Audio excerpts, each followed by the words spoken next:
شروع اللہ کے نام سے جو بڑا مہربان نہایت رحم کرنے والا ہے۔ نہ نماز قبول ہوگی اور نہ ہی کوئی نیکی اللہ کو پسند آئے گی۔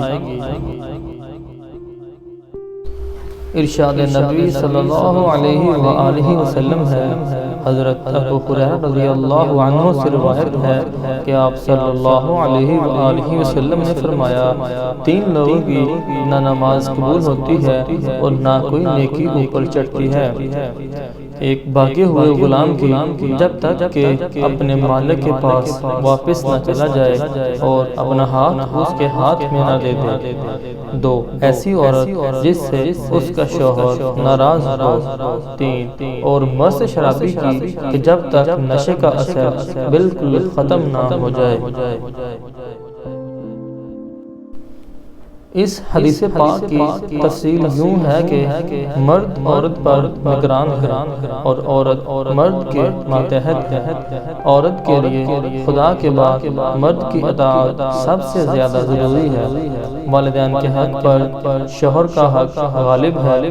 عورت کے لیے اس کا شوہر جہنم یا جنت ہے۔ عورت اپنے شوہر کا حق ادا کر کے جنت کما سکتی ہے۔ جس کا اتنا بڑا حق ہو بھلا اسے کیسے ناراض چھوڑا جا سکتا ہے؟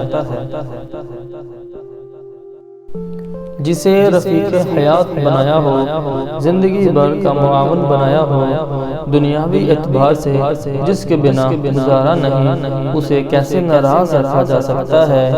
اس لیے اگر وہ کسی وجہ سے ناراض بھی ہو جائے، گو بلا معمولی وجہ ہی کیوں نہ ہو، اسے یوں ہی نہیں چھوڑ دیا جائے بلکہ اسے خوش کرنے کی مکمل کوشش کرنی چاہیے۔ شریعت نے اس بات کو واضح کر دیا ہے کہ جب تک شوہر کو راضی نہ کر لے، ایسی عورت کی نہ تو نماز قبول ہوگی اور نہ کوئی اور نیکی۔